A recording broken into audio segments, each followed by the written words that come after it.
Assalamualaikum warahmatullahi wabarakatuh. Innal hamdalillahi nahmaduhu wa nasta'inuhu wa nastaghfiruh wa nu'minu bihi wa natawakkalu alaihi wa na'udzu billahi min sururi anfusina wa min sayyiati a'malina. May yahdihillahu fala mudhillalah wa may yudlil fala hadiyalah. Asyhadu an la ilaha illallah wa asyhadu anna Muhammadan abduhu wa rasuluhu sallallahu alaihi wa ala alihi wa ashabihi wa baraka wa sallama tasliman katsiran katsira. Faqad qala Allah Ta'ala fi kitabihil karim. A'udzu billahi minasy syaithanir rajim. Ya ayyuhalladzina amanu taqullaha falyaqulu qawlan sadida. Yuslih lakum a'malakum wa yaghfir lakum dzunubakum. Wa may yuti'illaha wa rasulahu faqad faza fawzan 'azima. Wa qala an-nabiyyu sallallahu alaihi wasallam, alaikum bisidqi fa inna as-sidqa yahdi ilal birr, al-birru yahdi ilal jannah. Sadaqallahul azim wa sadaqa rasuluhun nabiyyil karim wa nahnu ala dzalika minasy syahidin wasyakirin walhamdulillahi rabbil alamin. Amma ba'd. Bapak-bapak, para remaja, para ahlul masjid, para ahlullah yang saya muliakan dan insya Allah dimuliakan oleh Allah Subhanahu wa Ta'ala. Hadirin semua jamaah Masjid Al-Lafali Karawangkal Purwokerto, rahimani wa rahimakumullah. Sungguh kita beruntung karena Allah Subhanahu wa Ta'ala di pagi-pagi yang indah ini telah membersamai kita di rumahnya yang sangat-sangat mulia. Rumah Allah di bumi ini adalah masjid, ya. Dan kita telah dijamu oleh Allah dengan sakinah, rasa ketenangan, dijamu dengan rahmat, dijamu dengan maghfirah. Hadirin rahimani wa rahimakumullah, jamuan yang tidak ada tandingannya. Karena setiap diri kita memerlukan hati yang tenang. Setiap diri kita memerlukan pengampunan, ya. Karena hari-hari disadari atau tidak disadari sebenarnya kita manusia banyak kekurangan, banyak berbuat dosa dan kekeliruan. Tapi asbab Allah Subhanahu wa Ta'ala berangkatkan kita ke majelis ilmu, tiap langkahnya menggugurkan dosa, meningkatkan daripada amal kebaikan. Bahkan tiap langkah kaki yang kita derapkan ke majelis ilmu ini Allah catat, ya. Allah mudahkan untuk masuk ke dalam surga. Masya Allah. Hadirin rahimani rahimakumullah. Oleh karena itu pada kesempatan pagi ini saya akan membahas tentang pentingnya kebenaran dan bahayanya orang berdusta, ya. Mengapa kita perlu membahas hal ini? Karena kita perlu membangun karakter, ya. Apalagi yang hadir kebanyakan kaula muda. Maka kita sangat memerlukan, ya, generasi muda yang memiliki karakter yang baik, ya. Karakter jujur, karakter menghindari dari kedustaan, ya. Karena ini adalah salah satu kualitas manusia. Allah Subhanahu wa Ta'ala menekankan kepada kita A'udzubillahi minasyaitonirrajim. Ya ayyuhalladzina amanu taqullaha.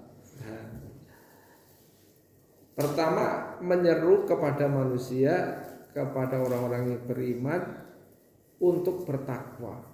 Ya.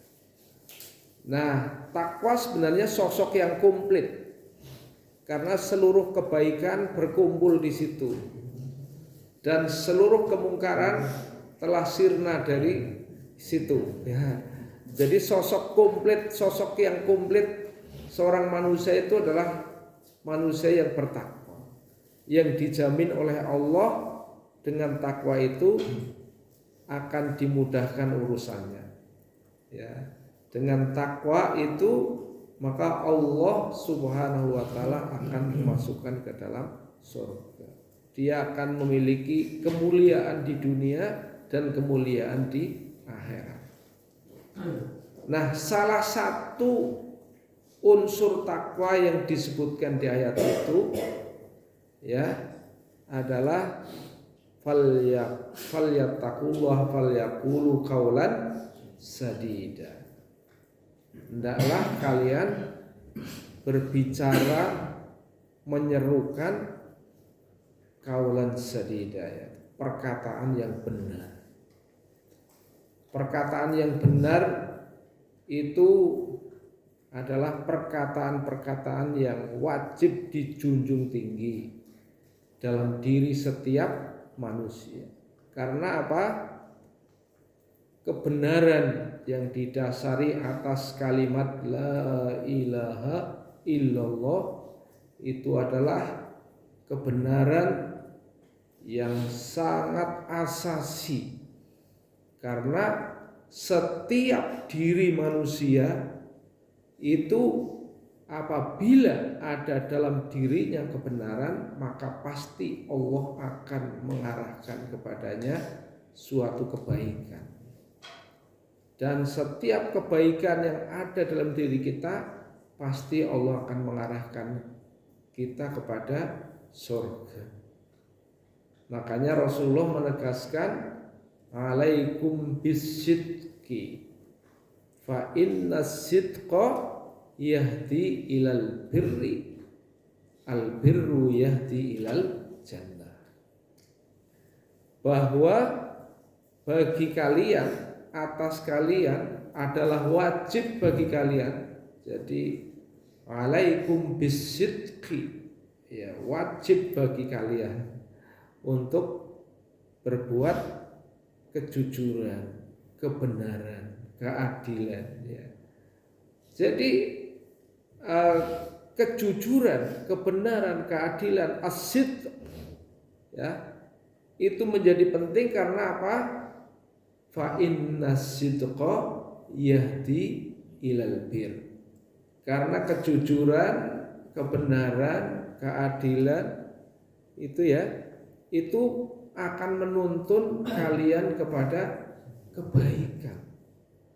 Tidak ada kebaikan dibangun dari kebohongan, nggak ada, ya. Kebaikan wujud itu dibangun dengan adanya kejujuran, kebenaran. Orang-orang yang selalu berbuat jujur, adil, benar, itu pasti endingnya baik, ya, mendapatkan kebaikan. Tapi kalau dibangun, ya, dengan kedustaan, ya, kebohongan, ya, ketidakadilan, pasti akan menuju kepada keruntuhan. Sebaliknya, ya, sebaliknya, wa iyyakum wal kadhiba, ya, sesuatu penting sekali yang ditekankan di sini, bahwa jangan sekali kalian itu, ya, berbuat dusta. Karena apa? Fa innal kadhiba yahdi ilal fujur. Karena dusta pasti membawa kalian kepada keburukan, ya, fujur. Wal fujur yahdi ilan nar. Sedangkan keburukan itu pasti akan berdampak mengarahkan kalian kepada neraka. Hadirin rahimani rahimakumullah, mengapa hal ini penting? Karena ketika seseorang sudah terbiasa berbuat dusta, maka bila dusta itu diulang-ulang menjadi kebiasaan, ya. Dan kebiasaan berdusta akan menjadi pendusta. Makanya nanti kalau kedustaan itu dipelihara, dicatat oleh Allah menjadi seorang pendusta. Dan kalau sudah besar, kalau sudah dilakukan berkali-kali, kedustaan ini menjadi sifat, ya, sulit untuk dihindari. Maka kedustaan akan mewarnai dalam kehidupan, bahkan nanti menjadi pendusta yang sebenarnya, bahkan menjadi profesi, ya. Jadi sekarang apalagi didukung oleh teknologi canggih, ya, kedustaan, kebohongan bahkan sudah jadi profesi. Terakhir yang sedang viral itu, ya, sangat viral itu adalah dusta yang jadi profesi ini, ya. Salah satunya adalah mengatasnamakan agama, ya, dusta mengataskan agama. Ini viral lagi banyak, ya. Jadi misalnya satu contoh, kalau kalian atau Anda atau misalnya saya punya yayasan rumah tahfidz, misal ini sebagai contoh. Nah, maka orang yang profesinya sebagai pendusta bisa saja nyari uang dari rumah tahfidz ini, gitu, sebagai sepat pencari uang. Bagaimana caranya? Membuat kedustaan. Contohnya gimana? Misalnya, ya, mengenalkan diri, namanya si fulan. Biasanya nama seorang pendusta itu menggunakan label Islam, Haji Ilham Ramadan, misalnya gitu, ya. Kenalkan, saya Haji Ilham Ramadan, ya. Menggunakan haji untuk diri sendiri, ya. Ini kan bagi orang mukmin yang mandan baik, kemukminannya risih, ya, mendengarkan itu. Misalnya saya apa yang menolong, kenalkan saya Haji Kusno. Kan sesuatu yang wagu kan, gitu, ya. Diri sendiri menggunakan label Islam, itu kan. Itu perlu dicurigai kalau ada orang yang menunjukkan label keislamannya, gitu, ya. Itu untuk diri sendiri, karena itu punya tujuan, ya. Tujuannya supaya orang yang diajak bicara itu dia percaya, haji, gitu, ya. Padahal tujuannya adalah membuat kedustaan. Kemudian langkah kedua, misalnya gitu, ya, Bapak punya rumah tahfidz, ya. Nanti ngalem-ngalem, masya Allah, luar biasa, gitu, ya. Alangkah senangnya, ya, kalau bisa memberikan sedikit sumbangan, misalnya gitu, ya, memberikan sedikit sumbangan. Nanti pada tahap ketiga, ya, dia menyampaikan, alhamdulillah, ini istri saya sudah lama sekali ingin sekali menitipkan sebagian hartanya untuk di rumah tahfidz. Kalau Bapak berkenan, maka nanti akan kami sampaikan, ya, misal gitu, ya. Ini contoh analogi, ya. Contoh analogi orang yang profesinya dusta.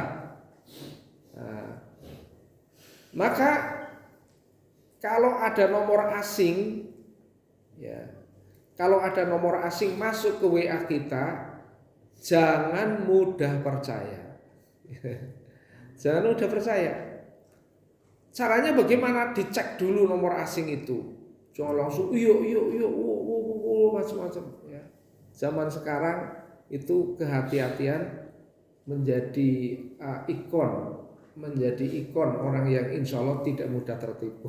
Ya. Oleh karena itu sebenarnya untuk tidak mudah tertipu ada dua syarat. Ya. Pertama, tidak memburu dunia atau tidak hubud dunia. Kalau orang hubud dunia biasanya diiming-imingi seperti itu, wah apapun caranya iya nanti setelah tertipu baru ya. Nah, dicek dulu nomor baru yang masuk itu, disalin, dimasukkan ke Google Chrome ya. Kemudian dicari modus nomor itu, maka akan keluar ya tulisan ini penipu, ini apa gitu ya. Nah itu penting ya, supaya kita tidak mudah untuk tertipu ya. Oke, kita lanjutkan tadi ya tentang orang yang sudah profesinya penipu. Jadi penipu itu menjadi profesi ya, ketika dari kecil kita itu tidak luruskan ya. Nah, kemudian seandainya ya kita langsung percaya menjawab, oh ya terima kasih ya, jazakumullah khairan, semoga diberikan keberkahan.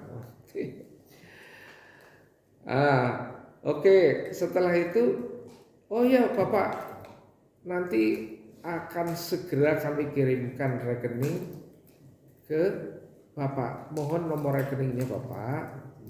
Kemudian difoto ya, difotokan kegiatannya, bangunannya, rancangan pembangunan ke depan apa, gitu ya. Itu kalau kita percaya kan, wah kita foto, wah bangunan difoto, kegiatan anak-anak difoto, sertifikat yayasan difoto, rekening kita difoto, alhamdulillah ya gitu ya kan. Sebentar lagi saya kirim ya Pak gitu. Kalau perlu mereka menggunakan indikator-indikator yang orang itu percaya itu. Misalnya, Pak ini nomor rekening kan kok pribadi ya Pak, saya minta nomor rekening yayasan misalnya itu ya kan. Itu sebuah trik agar orang menjadi yakin saya bukan penipu gitu. Ya. Hadirin rahimani rahimakumullah, maka setelah diurus, oh ini nomor rekening yayasan gitu ya. Maka dia segera transfer uang ya, dalam tanda petik menipu. Menipunya apa?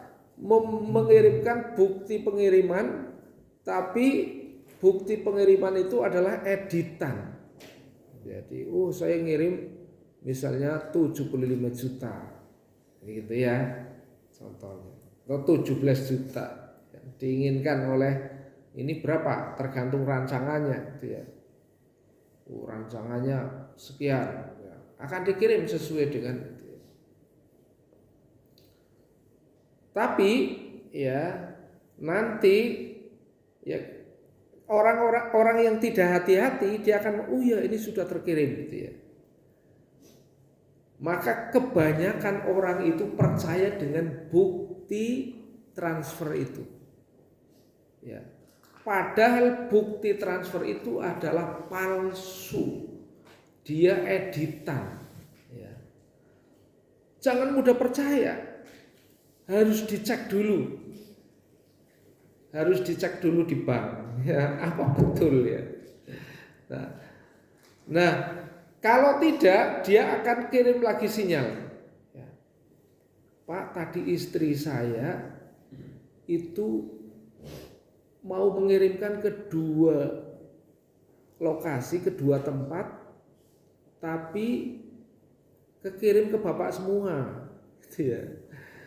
Nah, misalnya itu yang misalnya 17 juta ya, silahkan yang 10 juta itu buat pondok misalnya gitu ya. Nanti yang 2 juta buat santri, yang 5 juta buat yayasan yang lain. Nah, ini yayasannya dikirim Yayasan Al-Kahfi misalnya gitu. Yayasan apa? Tolong ya Pak dikirimkan haknya Al-Kahfi ini karena istri saya itu lupa mengirimkan semua ke Bapak. Itu. Misalnya ini contoh mulai kelihatan penipuannya. Nah, ini kalau tidak hati-hati ya, kalau tidak hati-hati maka orang itu akan segera ngirim 5 juta ke rekening Al-Kahfi ini. Ini namanya gitu ya. Nah, rekening Al-Kahfi itu diatasnamakan Ustadz. Ya, jadi menggunakan Ustadz lagi, Ustadz bla bla bla bla gitu ya.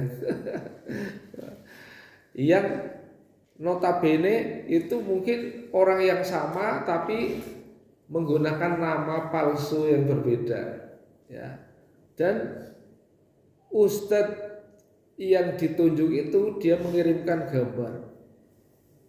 Kemudian si penipu ini akan nelpon lagi, Bapak, saya baru dapat kabar dari Ustadz bla bla bla bla bla gitu ya. Katanya santrinya lagi sakit parah harus nebus obat. Jadi ini dengan segera tolong yang 5 juta dikirimkan. Ini supaya tidak sempat ngecek ke bank mungkin itu ya. Jadi ini modusnya begitu, segera dikirimkan. Kalau nggak hati-hati ya, maka oh iya Pak nanti akan segera kirimkan. Apalagi kita punya mobile banking gitu ya, langsung ditransfer. Hadirin rahimani rahimakumullah, ini saya hanya akan menjelaskan ini contoh profesi pendusta, profesi penipu. Ya. Ternyata setelah dicek di bank itu ya tidak ada uang masuk. Ya. Maka kemudian kalau dikonfirmasi Pak ini kok uangnya belum masuk, masa ini bukti kirimnya kan sudah dikirimkan ke Bapak. Kalau dicek lagi, Bapak ini saya kasihkan HP saya ke petugas bank biar Bapak bilang sendiri langsung ditutup. Misal gitu ya. Ini contoh penipuan profesi pendusta ya. Masih banyak modus-modus pendusta yang lain ya. Nah, kenapa setelah besar itu menjadi pendusta, bahkan pendusta menjadi profesi? Ya, profesi penipuan udah ribuan, banyak dengan segala kasus dan modusnya. Mungkin ini yang terbaru gitu ya. Nah, jadi kita harus tahu juga ya. Pertama, waspada diri kita jangan menjadi embrio seorang pendusta. Kapan kita itu akan menjadi embrio seorang pendusta? Ini jangan ada yang ngantuk ya, santri. Yang ngantuk dibangunkan. Yang ngantuk dibangunkan. Ya, akan berbicara yang sangat penting. Intinya kapan embrio pendusta itu akan tumbuh? Ya. Jadi embrio ya pendusta, sifat-sifat pendusta akan tumbuh apabila dari kecil ini sudah dibiasakan, sudah terbiasa berdusta. Walaupun urusan kecil ya, misalnya Asraf dari mana kamu? Ya, padahal misalnya gitu ya pacaran ya, tapi bilangnya biar tidak dimarahi ya, bila dimarahi enggak, di situ ngemi sebentar kan, tadi belum makan gitu ya. Misal itu ya. Jadi dia telah mencoba berdusta. Nanti kalau dusta-dusta kecil itu dibiarkan, ya, maka akan menjadi profesi berdusta. Bahkan sekarang banyak sekali latihan-latihan dusta itu diformalkan ya. Latihan dusta diformalkan. Terutama ya, ini kalau kita lihat di perguruan tinggi ya, saya merasakan sendiri ya, masalahnya cerita sendiri. Di perguruan tinggi seorang dosen nyusun proposal, dikasih dana misalnya 50 juta, suruh membuat penelitian. Penelitiannya adalah penelitian pendidikan, yang notabene penelitian pendidikan itu tidak perlu dana ya. Tapi eligibilitas dana yang dikeluarkan itu sudah ditentukan. Jadi misalnya tidak boleh untuk nyusun modul, tidak boleh yang sifatnya ini ya, bolehnya ada nyewa laptop, sekarang kan laptop nggak pernah nyewa kan, punya sendiri. Beli peralatan buku, peralatan kertas, sekarang juga kertas sudah nggak berfungsi lagi. Karena orang pakai PDF gitu ya. Nanti akhirnya apa yang terjadi? Terjadi kedustaan. Ya. Kedustaan ini bahaya sekali. Ya. Oleh karena itu, dalam hal ini kebijakan dana penelitian itu ya harusnya ya tidak harus dipaksa ke unsur-unsur yang dikeluarkan, suruh membuat laporan, karena itu akan membuat kedustaan. Suruh kwitansinya laporannya beda ya. Contohnya bingung, wah ini mau meneliti ngajar ya, yang diajar mahasiswanya sendiri kan, ya, mengeluarkan dana.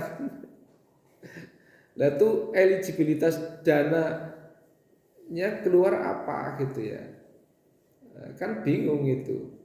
Jadi akhirnya orang berdusta. Nah itu sangat berbahaya. Jadi kalau menurut saya ya sudah, yang penting produknya apa. Jadi kalau misalnya penelitian produknya adalah artikel, ya tagihannya artikel saja. Jangan tagihan-tagihan yang lain yang harus orang membuat-buat gitu ya kan.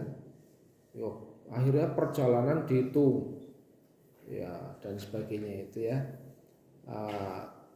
Perjalanan yang bohong ke Batu Raden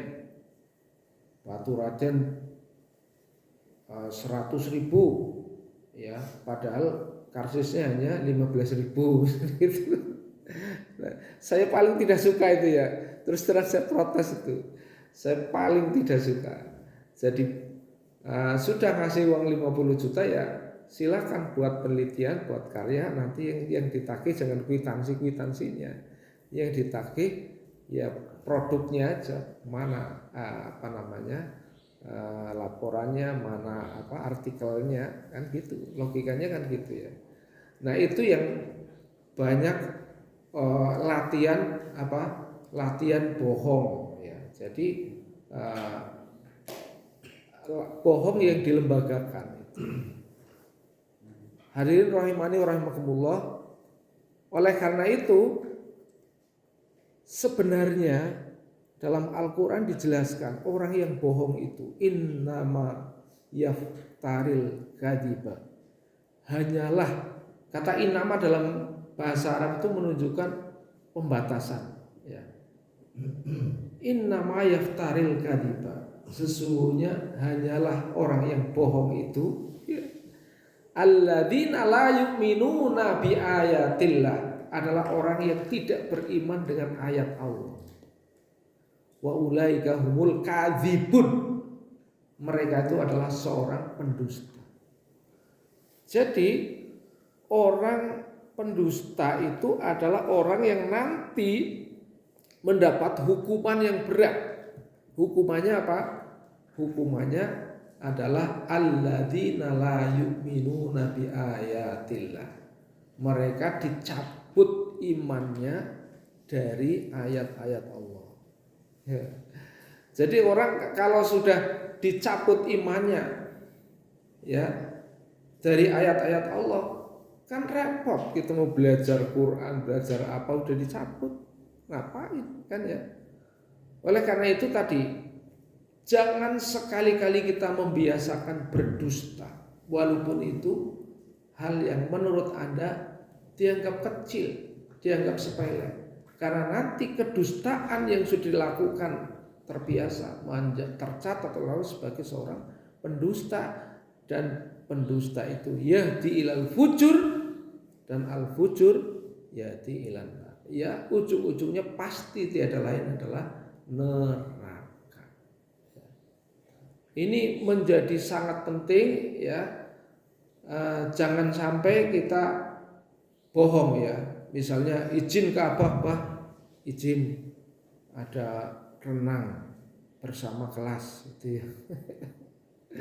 Ternyata misalnya main dengan teman-teman yang nggak kena, kemudian di sana mungkin ada pacaran, ada apa dan sebagainya gitu ya.